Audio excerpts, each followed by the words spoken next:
ஒரு நதியில் படகில் சென்று கொண்டிருந்த ஒரு பெண் திடீரென ஒரு முட்டையை நீரில் எறிகிறாள். அந்த முட்டை அலைகளோடு மிதந்து மிதந்து முன்னேறி இறுதியில் ஒரு அன்னப்பறவையின் அருகில் சென்று சேருகிறது. அந்த அன்னம் முட்டையை பார்த்து இரக்கம் கொள்ளுகிறது. அது நதிக்கரையில் ஒரு பெரிய கூடு கட்டி அந்த முட்டையை அதில் வைத்து முழு அக்கறையுடன் பாதுகாக்கத் தொடங்குகிறது.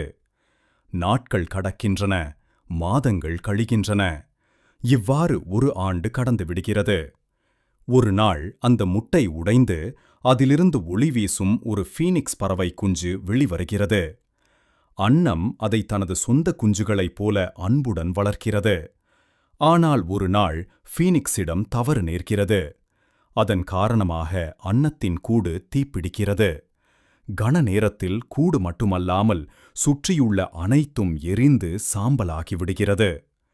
சாம்பலின் நடுவில் நின்ற அன்னம் தன் அழிந்த வீட்டை பார்த்து அமைதியாக கண்ணீர் விடுகிறது.